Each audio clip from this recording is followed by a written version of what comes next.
Story 1. My name is Maria, and this happened to my aunt.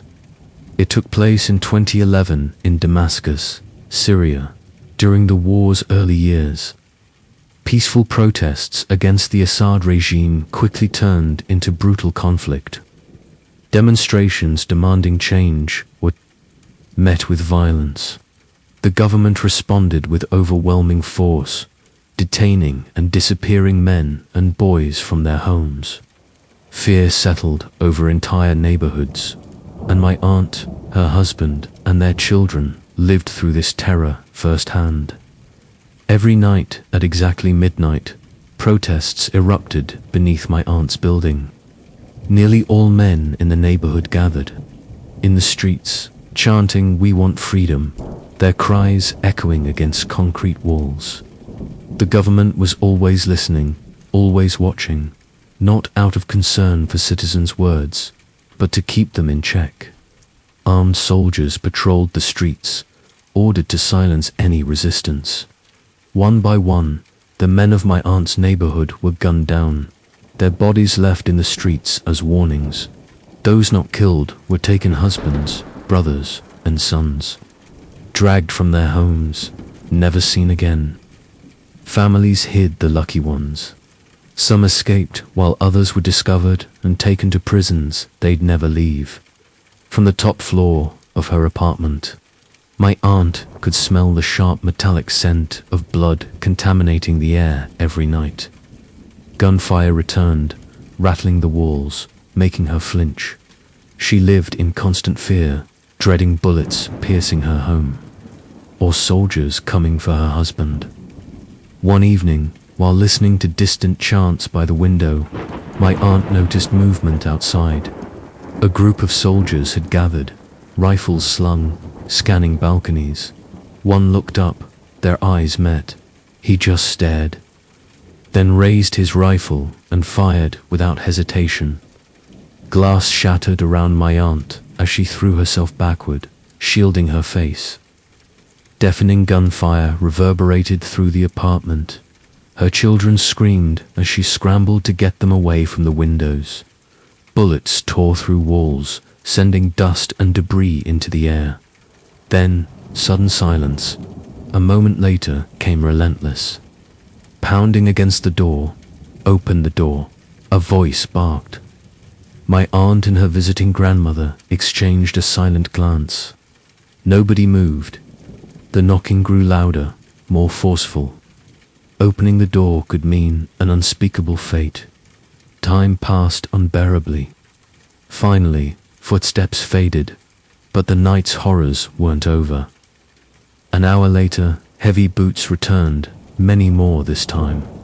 The soldier had brought reinforcements. The door burst open. Soldiers searched the apartment, tearing through furniture, ripping paintings, flipping mattresses, looking for any justification to take someone away. My aunt's husband had a hidden gun. If found, he'd be arrested, possibly forever. As troops ransacked the home, my grandmother clutched my aunt's trembling hands. One soldier paused right where the gun was hidden. He hesitated briefly before moving on. They left as quickly as they'd arrived. The gun was never found. Her husband was never taken. But that night changed everything. Their home was no longer safe. It was a battleground. Yet they never left. My aunt and her family still live in that same apartment today, memories of that night lingering in every bullet-riddled wall. When I visit Syria, my aunt walks me around the neighborhood, pointing out the war's scars. On one visit, she showed me shattered concrete near her home. This pillar once blocked the vantage point to our apartment window. Had it not been here, we may not be alive today.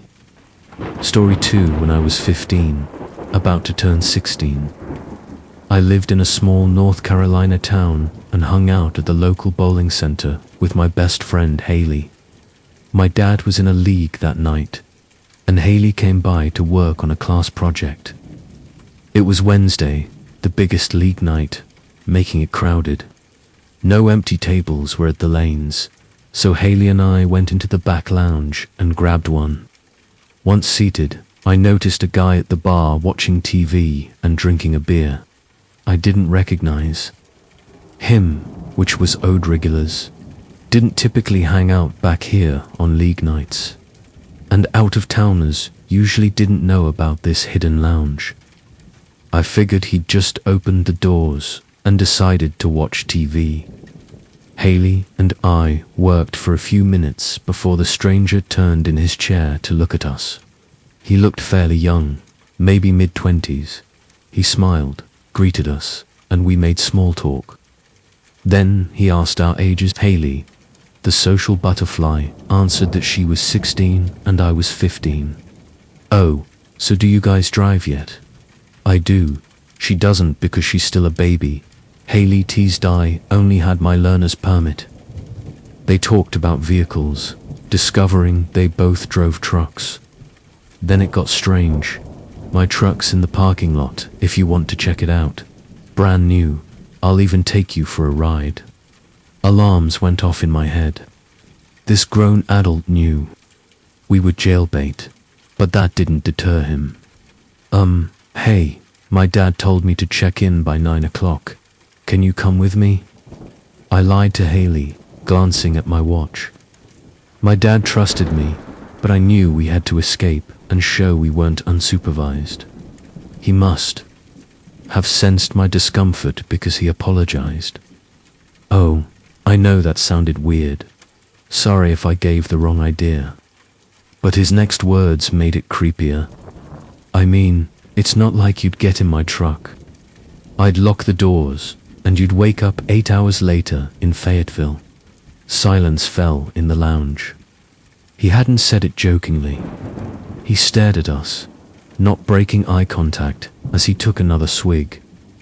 Part of me wanted to ask if we needed to fill out an application before he kidnapped us. But Haley seemed to realize we were talking to Ted Bundy's long-lost son and grabbed my arm. We hurried out, looking over our shoulders to ensure we weren't followed. I went to my dad's table and told him what happened. He followed me back to confront the guy. But when we opened the door, less than 5 minutes later, he was gone, leaving only a half-drunk beer. We never saw him again. Story 3. If you were around and remember. Think back to the weeks after September 11th, 2001. Everything was America, especially in the South and definitely in North Carolina, where I lived. Numerous military installations were here, including a massive army base an hour from my hometown. Nearly every car had an American flag bumper sticker at minimum, and a frightening majority thought anyone with skin darker than a potato chip was a potential terrorist. Everyone was hypervigilant. Many used this as an excuse to become overly interested in neighbors' lives, sometimes out of concern for safety, sometimes for themselves. I was 8, pretty sure my elementary school wasn't a terrorist target, and neither were my parents, so my brother and I kept walking to school daily.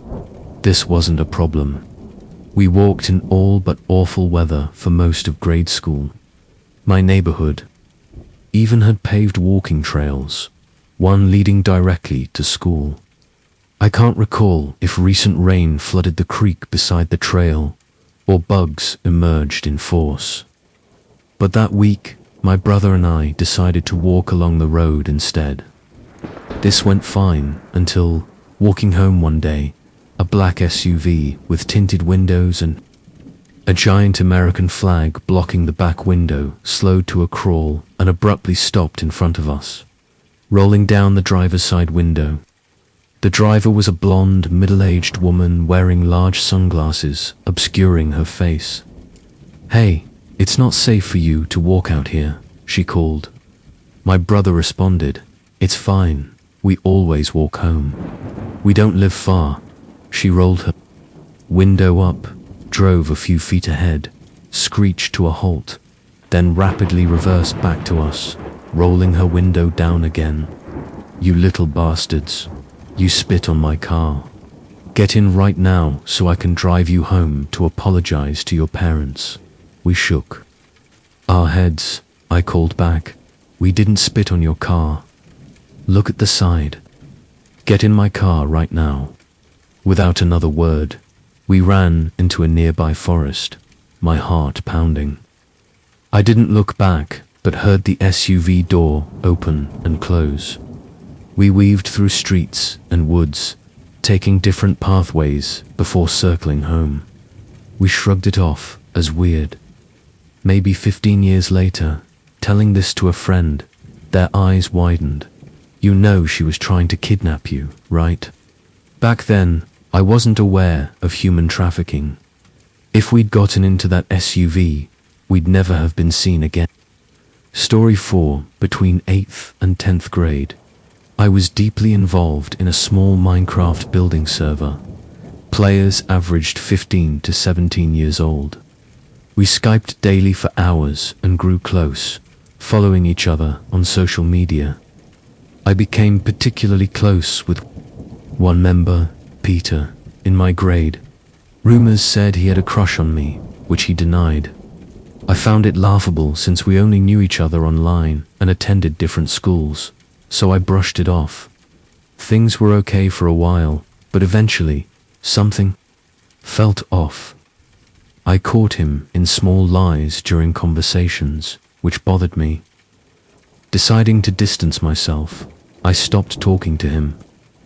Months later, with no contact, Peter texted me out of the blue, saying he might transfer to my high school for in-state college tuition. His plan was to live alone and support himself while still in high school.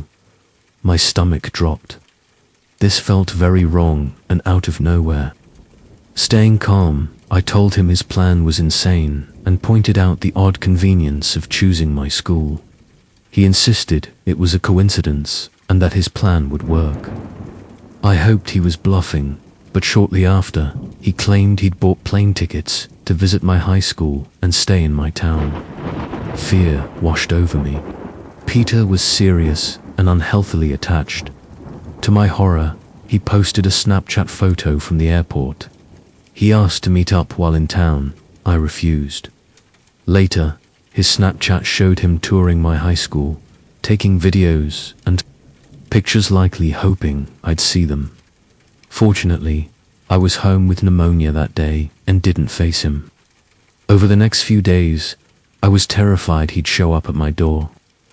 Luckily, he never found where I lived and eventually flew home, abandoning his plan.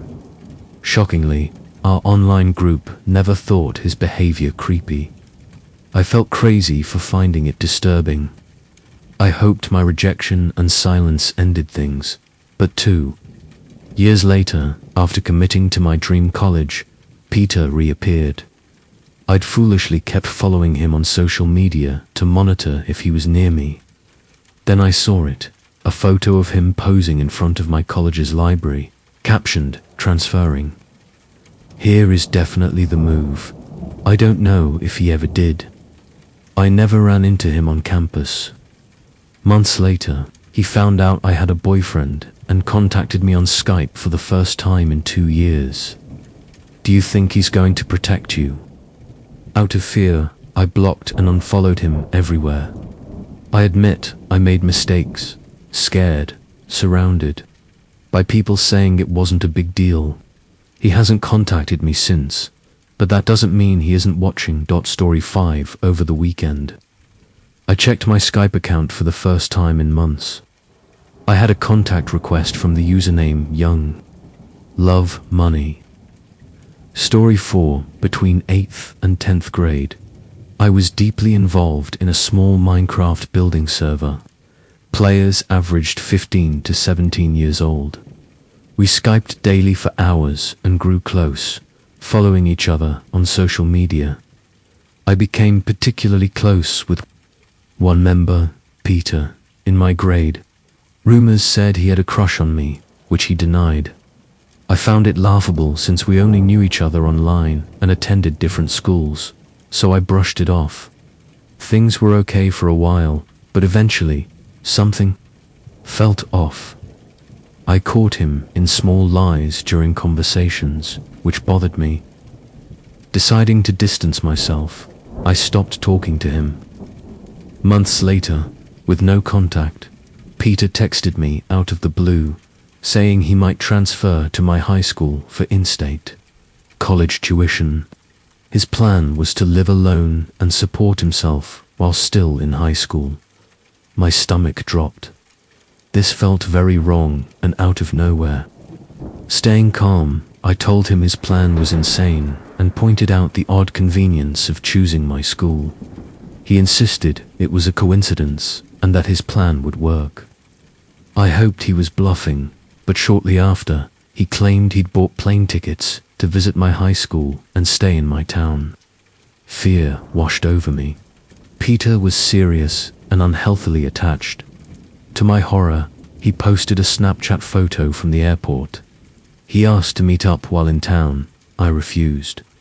Later, his Snapchat showed him touring my high school, taking videos and pictures, likely hoping I'd see them. Fortunately, I was home with pneumonia that day and didn't face him. Over the next few days, I was terrified he'd show up at my door.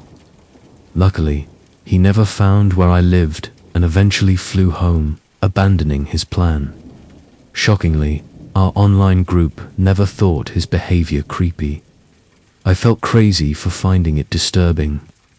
I hoped my rejection and silence ended things, but 2 years later, after committing to my dream college, Peter reappeared. I'd foolishly kept following him on social media to monitor if he was near me. Then I saw it, a photo of him posing in front of my college's library, captioned, "Transferring." Here is definitely the move. I don't know if he ever did. I never ran into him on campus. Months later, he found out I had a boyfriend and contacted me on Skype for the first time in 2 years. Do you think he's going to protect you? Out of fear, I blocked and unfollowed him everywhere. I admit I made mistakes, scared, surrounded by people saying it wasn't a big deal. He hasn't contacted me since, but that doesn't mean he isn't watching Story 5 over the weekend. I checked my Skype account for the first time in months. I had a contact request from the username Young Love Money. Curious, I added them to see more info, which revealed little. Later that day, the account tried calling me. I didn't answer, having zero desire to speak to a stranger. Then the rogue account sent 5 messages. "Hey, how are you? You there? What's up? Hello." Another call came through. Then another and another. The account changed its username repeatedly. Calls came every 5 minutes. Soon, messages turned angry and sexual. "What the? How come you're not answering? I can't stop thinking about how I'm going to fuck you. I want you to see what it looks like." There was more, but you get the idea. I blocked the user, but calls and messages persisted from other accounts. I logged off my computer. My boyfriend was coming over that night, and I'd deal with it later.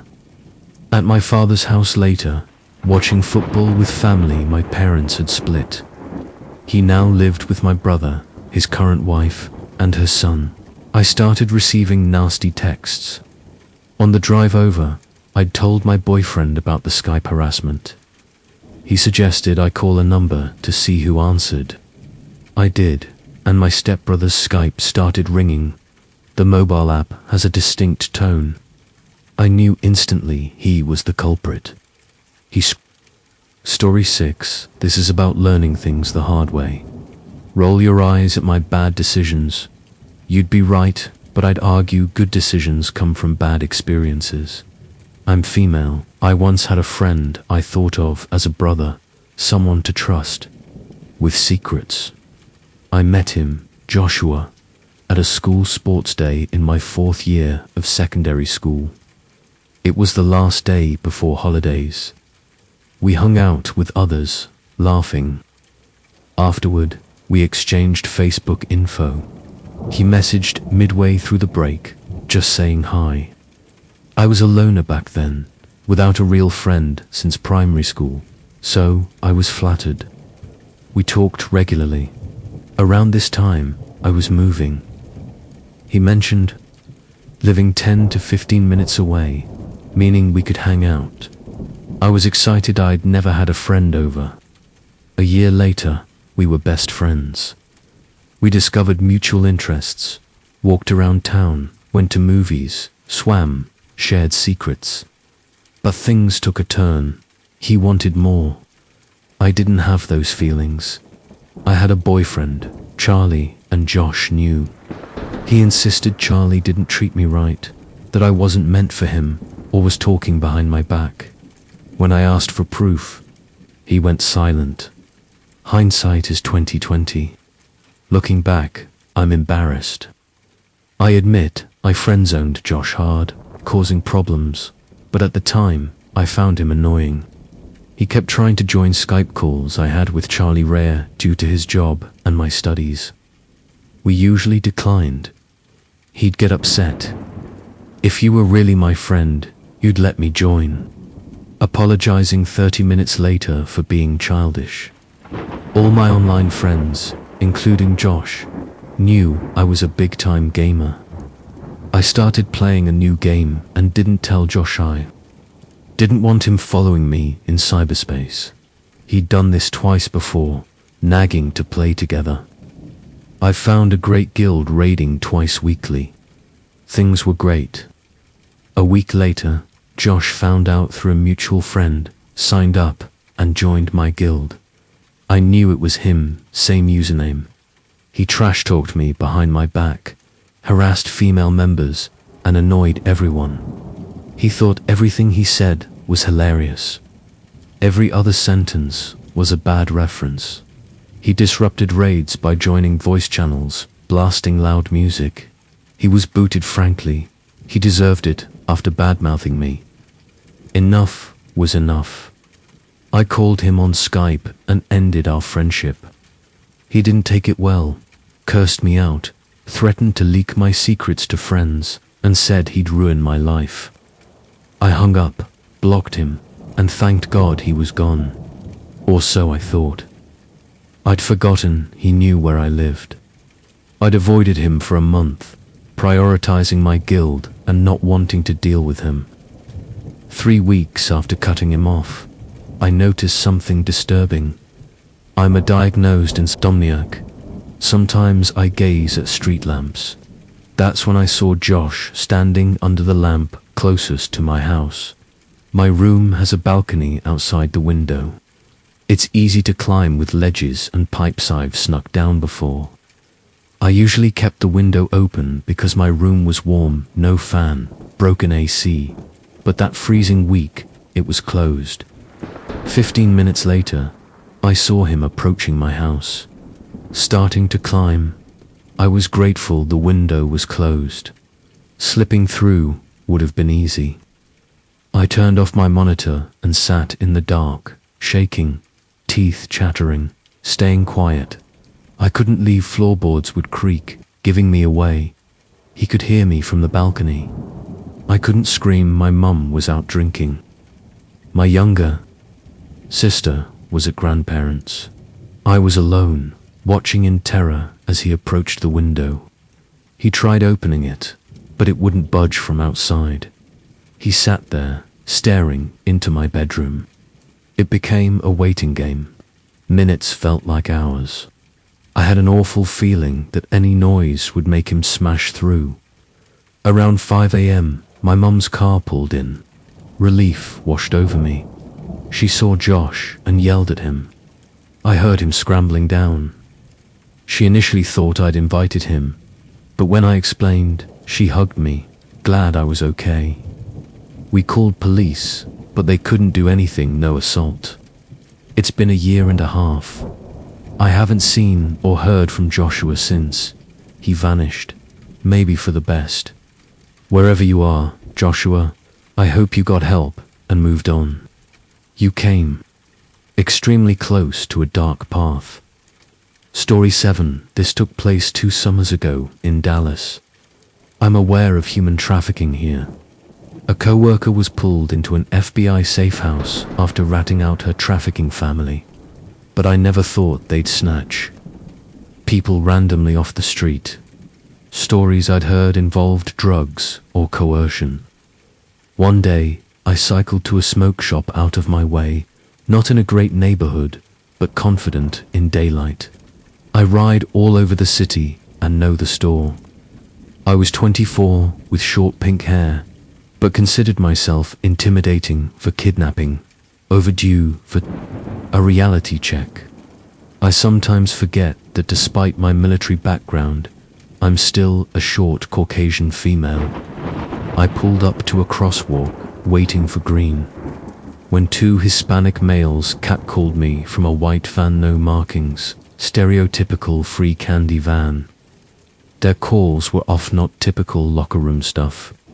They talked to each other, yelling through a cracked window about getting me and that I was next, sounding too excited. I flipped them off. The van drove away. End of story. Wrong. Ahead, just after an empty lot, was a brick wall preceding an enclosed alley, no shortcut, likely for dumpsters.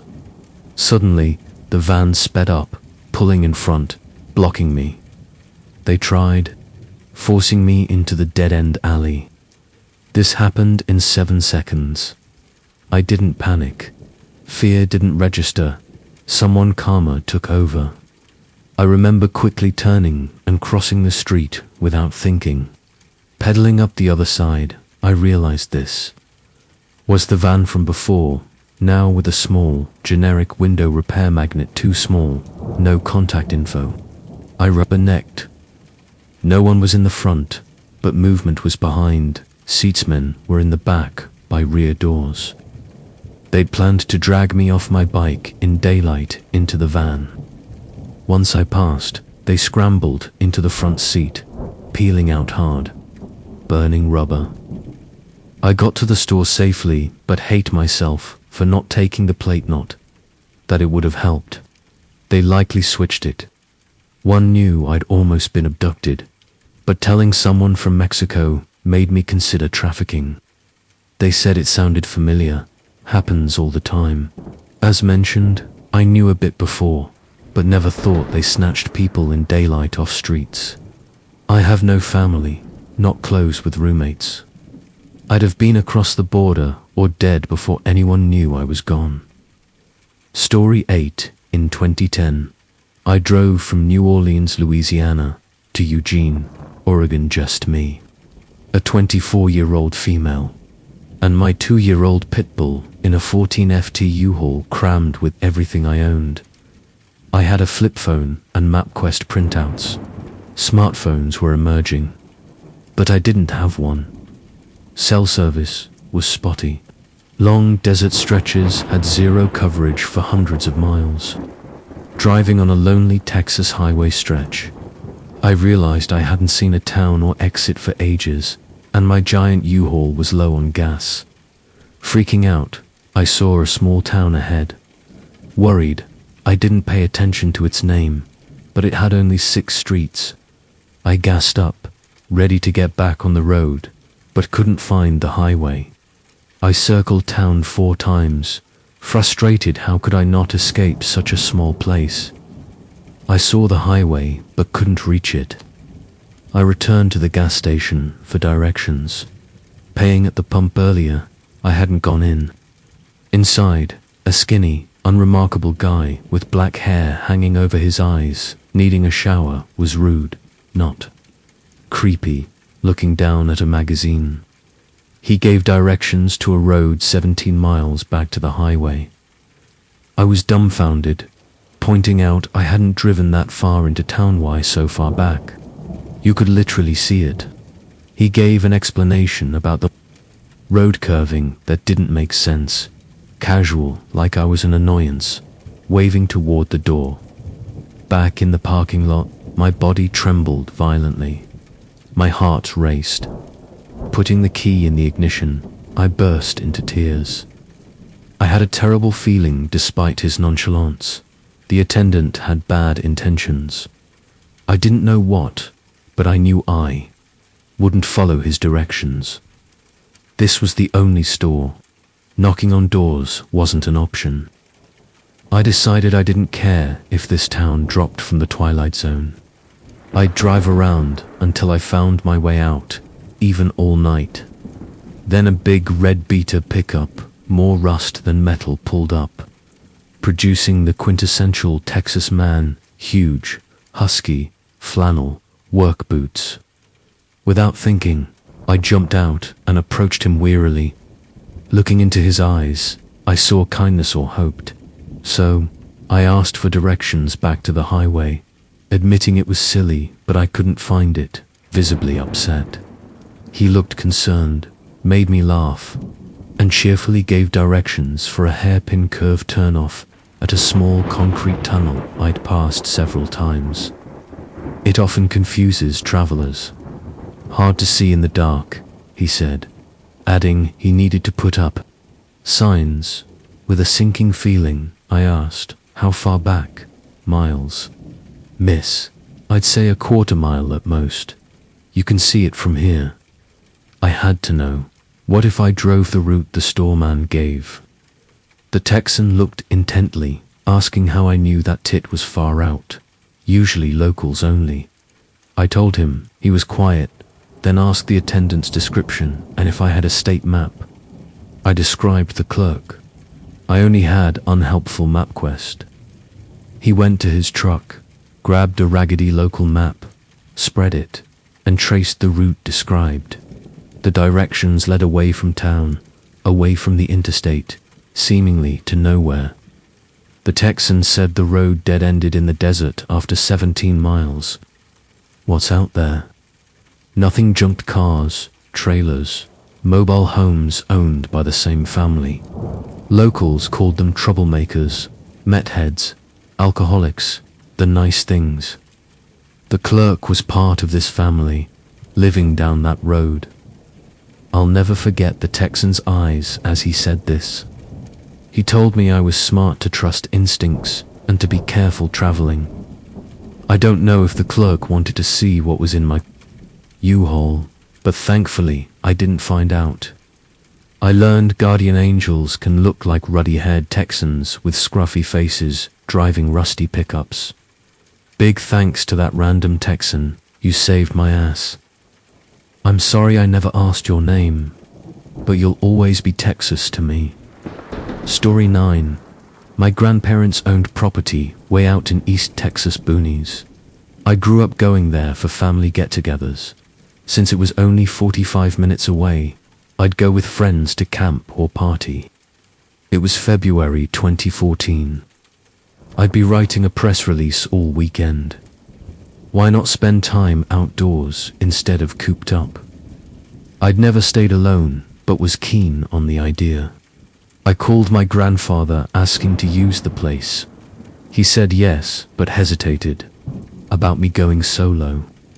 I was a 24-year-old guy who'd grown up hiking, confident I could handle anything, insulted he doubted me. He ensured I knew how to turn on electricity and water. I did. A million times, and asked if I had a key. I did. Finally, you know where I keep the Henry, right?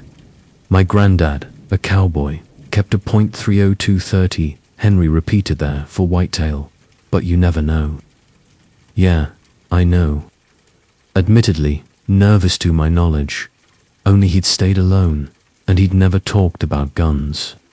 I'd only shot a pellet gun as a kid, then a camera.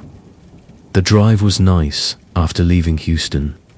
I left work at 4:30, packed. Arrived by 6:45, still light, sun setting. I took my duffel inside. This house is more resort than ranch, very nice. Why, I enjoy taking people. My granddad is well off.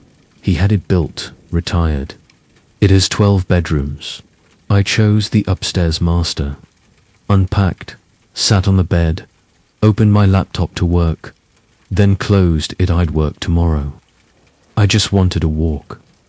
A trail circles the property perimeter, about 3.5 miles. Dark now. The thought to bring the rifle crossed my mind, but I chose a sturdy 5FT wooden dowel, instead didn't want to shoot my foot if I slipped. I threw on a jacket, grabbed a flashlight, headed out. Clear, moonless night. Milky Way impressive, but dark. I didn't use my flashlight so eyes would adjust. After 10 minutes, I could see reasonably well. Nice outside, chilly. After about 1.5 miles, I cut the route short through woods back. I know the land well. Woods and brush dense. I turned on my flashlight. A thick wall of twigs and vines appeared. Pushing through with my stick, getting scratches. I saw something deeper in the forest, partially obscured by underbrush, like a pile of clothes. I kept the light trained. Suddenly, it jumped up fast, sprinting deeper into trees. My heart jumped, stomach somersaulted. Adrenaline surged everywhere. With all force, I tried shouting, "Who's there?" but no idea how it sounded. Immediately regretted not bringing the rifle. Hell, I'd left my cell on the bed. Brilliant. Worst part, whoever it was, took off toward the house. I couldn't remember if I'd locked the door. After initial shock wore off, real fear set in. Never before so isolated and stupid. I shouldn't have come alone. If shot, no one would miss me until Monday. Collecting myself, I concluded I had to get to my phone. I walked a mile through the forest, terrified. Woods End, about 150 yards from the house's front patio. I basically sprinted. Running doesn't help gut-wrenching. Panic makes you feel something's on your heels. At the front door, another shock. It was cracked open. I couldn't remember. If I'd done that, I had to go in. Pushing the door open, holding the dowel like a bat, I immediately heard shrieking from the living room. I've never been closer to blind terror. I couldn't speak. Managed a struggled sound. I sprinted upstairs into my room, slamming the door behind me. The shriek came again from directly below. I ran into the bathroom, dialed 911, locked the door, hid in the shower reel move, but bravado had drained. I tried describing events over the phone, not sure it made sense. The nearest police station was 9 miles away in a small town. They took 20 minutes. During that, I heard the shriek once more, lower pitch, strangled, then flashing red and blue lights. Still hiding, I heard, "Police. Anyone here? Come on out." I got up, opened the bathroom door, then heard a voice downstairs. "Christ, Evans. Call an ambulance." I opened the bedroom door. A cop down the hall had a gun on me. Freeze. I tried explaining this was my family's place. I called, but they handcuffed me. I soon saw why. In the living room, the man I'd seen in the forest was on his back, staring blankly upward, one arm outstretched at the ceiling, the other bent but reaching. His head lay in a pool of blood. We eventually cleared up who was who. I wasn't the skullcracker. Later, I learned this man was a paranoid schizophrenic, possibly homeless, who'd wandered onto our property. Hard to tell from where.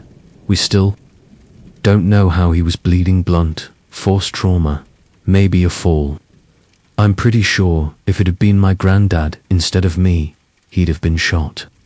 Despite everything, I completed the press release by Monday.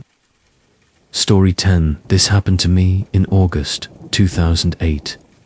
A bright sunny morning around 11 a.m. in Willow, North Carolina. I sometimes get moods where I don't want people around. Packed my travel bag with water, cigarettes, a novel, notebooks, and set off to an isolated area to relax. North Carolina has plenty of places to enjoy outdoors comfortably. I was walking between the public library and a nursing home when I noticed a car trailing behind a large, filthy sedan, once white, looking resurrected from a junkyard, loud, noisy engine. Occupants catcalled as they passed happened since. I was 10, so I ignored them and made a sharp left into an apartment complex parking lot.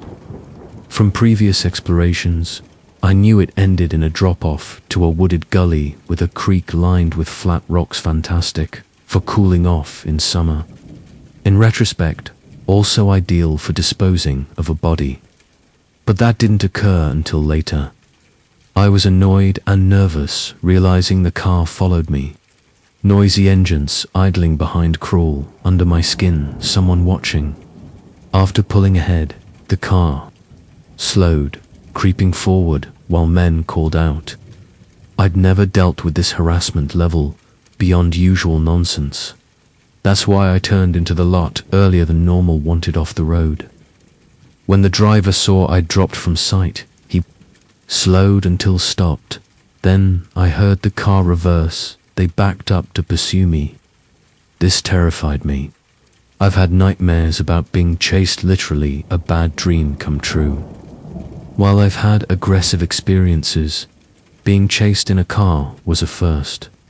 I didn't run to avoid showing weakness, but lengthened my stride, heading for the parking lot end, assuming they'd give up once they couldn't follow.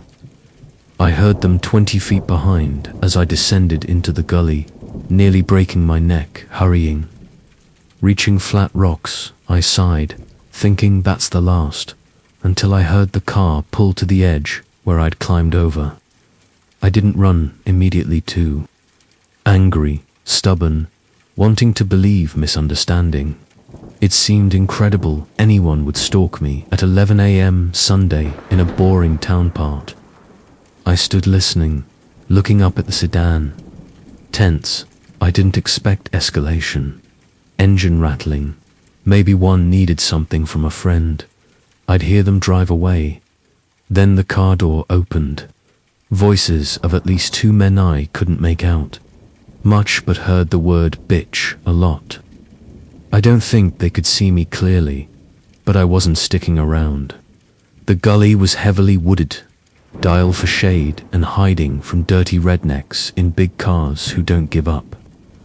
I found a vantage point hiding me entirely, allowing me to see the sedan close enough to a house to run for help. Did I mention I left my cell with Mum because hers wasn't working? Bad timing. I wasn't hiding more than a minute, panic stretches time.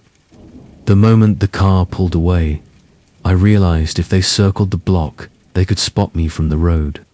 So I ran from trees to rocks lining the ravine, hiding me unless someone looked straight down. I spent the next 2.5 hours there, chain smoking, waiting for nerves to settle. I'd have left sooner, starving, low water but a man mowed grass above. After what happened, I was freaked he'd say something creepy if I walked past. Story 1-1A. Popular urban legend dates to the early 1980s. A frightened girl, home alone, habitually put her hand over her bed so her dog could lick it. Variations exist, but it always ends with the dog killed and her discovering it wasn't the dog licking her hand. Of course, just an urban legend. What if I told you I have a true story close? Don't worry, no dead dogs. This is about Daphne, who attended my high school. I won't reveal too much. Not sure if it made papers, but it happened about 3 years ago in Charlotte. NC Daphne was going to bed one winter night and pleasantly cold. She felt restless, groggily waking to pull covers back over her, displaced several times. Once, she woke, shivering, blanket at her waist. Without moving or opening eyes, she lay in silence, wondering why she kept kicking off blankets. Never happened before. Then she felt her blanket slowly pulled toward the foot of the bed. Imagine the terror, realizing you're not alone. Daphne opened her eyes to see a man at the foot of her bed, staring back. Immediately, she jumped up screaming and ran to her parents. The intruder escaped through the window, never caught. Police found several beer cans and a knife under her bed, suggesting he'd frequently watched her at night. How he got in remains a mystery.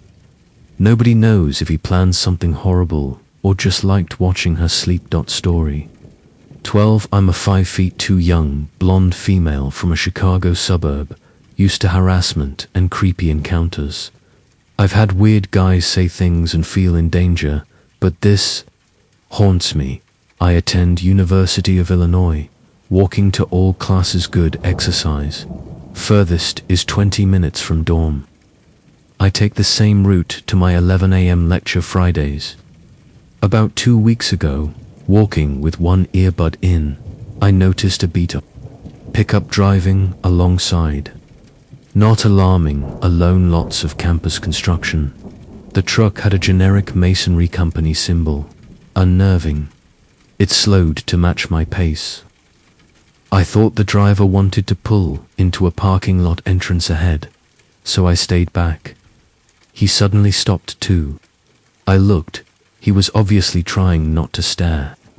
He had a paper map unfolded, but looked at me through the rearview mirror. Older man, approximately 60, Caucasian. I started walking again, passing the lot. The truck moved, still matching pace. I sped up. He sped up, internally freaking out. Broad daylight. People around, but nobody saw this creepy man following. I weighed options. He might wait till I was alone. If he tried something, I could fend him off self-defense classes, or go inside a building, miss lecture, wait him out. Thankfully, a bus pulled behind, honking multiple times. Aggravated truck going 5 miles per hour on a 30 miles per hour road. He seemed reluctant, but drove away. Back at my dorm, I researched every masonry company, scrolling websites and Yelp for hours. None had that logo. My roommate thought I should report to campus police. I agreed, called. After holds, transferred to actual police. An officer came, I recounted. He looked concerned, agreed I was followed. Asked for license plate, mentally kicked myself. Freaked out, didn't take a picture or memorize. I described truck and driver. Offered to draw the logo, art student. He said patrols would increase. They'd watch for matching vehicles. I may have gotten lucky, but that doesn't mean the next target will. Story 13. When I was 15, my parents and I visited family in Chicago. Waiting for a train home, we decided to visit Grant Park, short walk from the station. Perfect to relax after exploring all day. None keen on bustling station. Around time to head back, I lingered 30 feet from parents, staring at a MLK mural on a brick building. Admiring detail, my dad called, "Hey, hurry up, stubborn teen." I wanted to dig through my bag, take a Polaroid hobby. Protesting, my dad repeated. His tone worried me. He grew up near Chicago, spent time on South Side with grandmother in 60s, 70s, knew how bad things could get. As I approached, he said low, "There's a man watching you." I brushed it off, someone watching, no big deal. Then turned, saw him. Man in tan bomber jacket, bright red Converse sneakers, remembered from TV show, holding cell phone, staring directly without blinking, predatory like spotting gold, calling buddies. Intensity unnerving. Grabbing my arm, Dad said, "Come on," heading back. We crossed street. Man followed, eyes locked. Next intersection, he crossed again, staying parallel. "Who is he? Why keep staring?" I stammered. We weaved streets, random turns, every time we thought lost. There he was, closing distance, gaze unwavering. Heart pounded, Mom less alarmed. Desperate, we ran to Macy's on State Street. Inside, safe note bomber jacket assailant. This left a mark. I wonder what if he caught us or I was alone. Sure, he targeted me for a reason. Not sure, I want to know. Story 14. This happened a year ago. Age 26. Female, friendly, 5'7", slightly overweight, but get attention. Heading home from warehouse work, wearing old yoga pants, bleach-stained shirt. No makeup, hair up, hot South Carolina summer, unattractive as possible. Moving to new apartment, needed shelves. Swung by Lowe's for wood and cinder blocks. Got a large pallet cart, collecting things proud strong. Build things myself, loading cinder blocks. A Lowe's employee walked up. Smiled politely maybe. 5'11" wireframe glasses, sparse moustache, yellowing teeth, balding but fit, 40s, offers help. No thank you, I've got this. Oh no, this is what they pay me for. Takes cart, pushes it, asks questions, standard at first. What building materials? Answered short, vibe he was hitting on me. Starts telling me he's ex-Marine, stays fit, stresses, annoyed, not. Creeped out, lumber section, grab a board. No, I can get that. Nah, it's fine. Nah, okay, whatever, let him grab it. Walks behind. Hear ma'am in my ear, like looking at something tasty. Thought, awkward decline, advances. Ignored it. Needed more.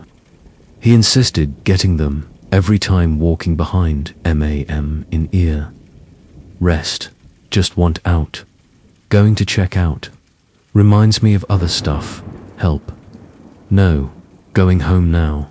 Not friendly, not smiling, pushcart. Creepy sing-song voice insists, check out. Text best friend about weirdo, name forgotten. If anything, he did it. Half joking, creeping me out. Register, bored, no tag. He gets another. Walks behind, whispers delicious. In ear chills. Back, brushes hip plenty room. Whispers eat you up, ma'am. Finally, check out. Creep hangs. Offers help to car. No.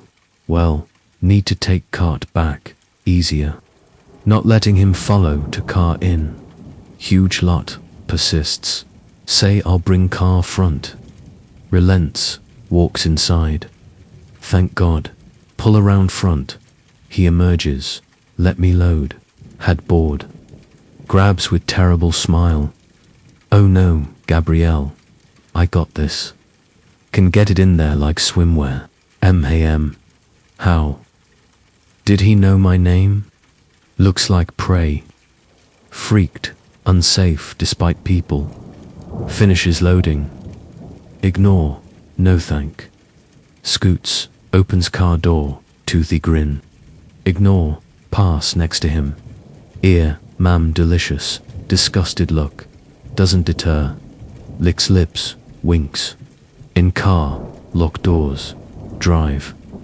Taps window, waves. Drive safe, back to apartment knows name. Nice getting to know you, Gabrielle. Got out, never seen him. No idea how he knew name or where lived. Never back to that Lowe's. Kicks self for not reporting. Story 15, I hesitate. Using stalked due to infrequency, but no other word. 28-year-old female, South Carolina. My mother's ex-boyfriend has been an unwelcome intrusion 30 years, won't end soon. Short extreme measures, family seems stuck putting up. Can't ignore just went over, he comes back. Always, run into him, name mentioned. Memory triggered back to hopeless frustration.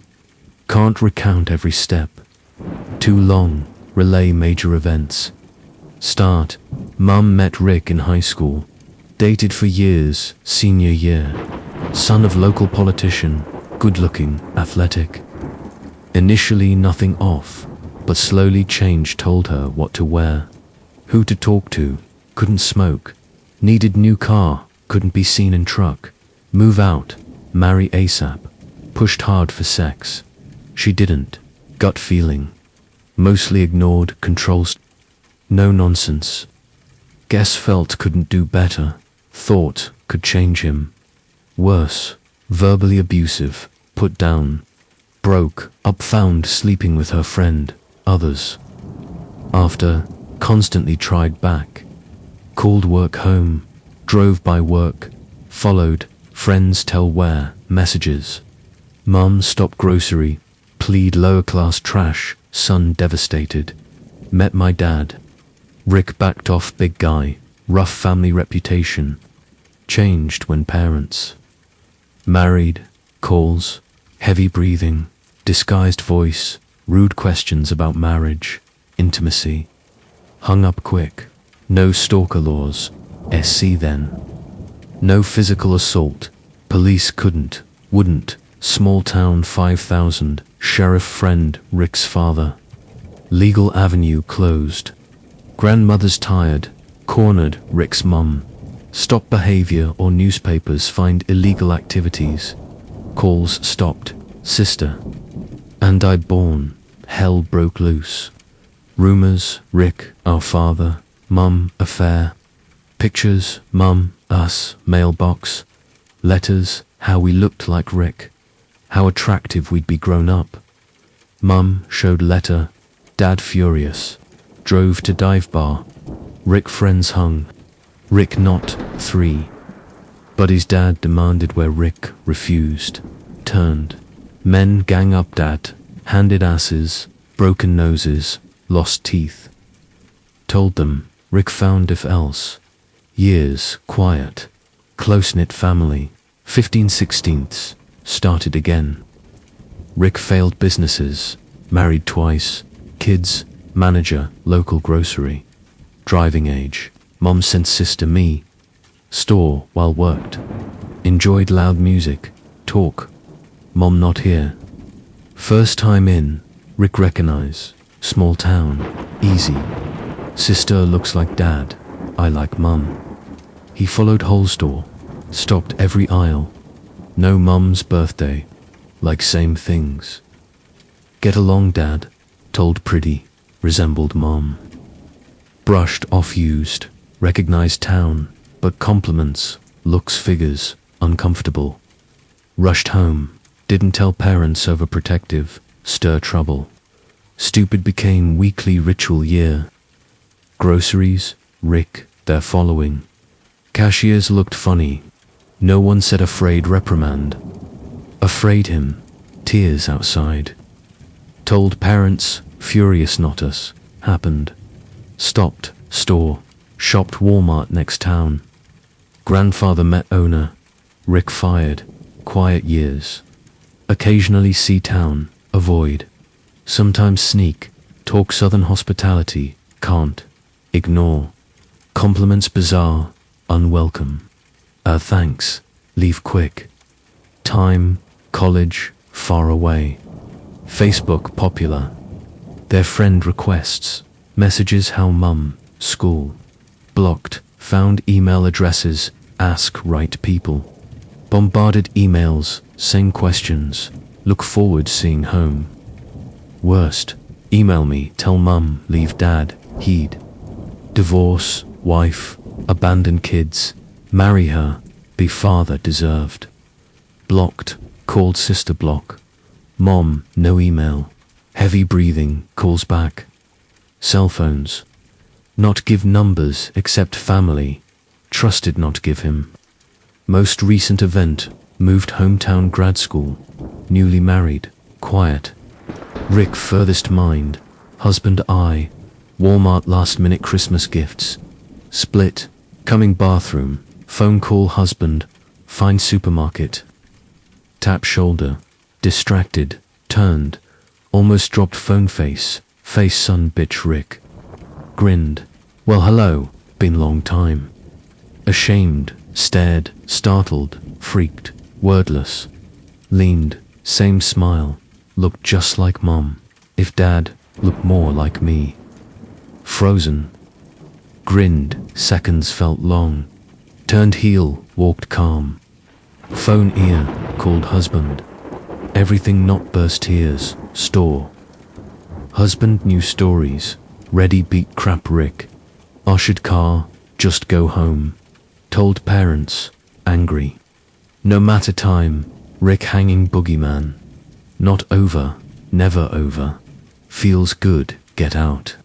Don't know, declaration implying sick stomach. No grateful, certainly not father. Can't imagine life growing him.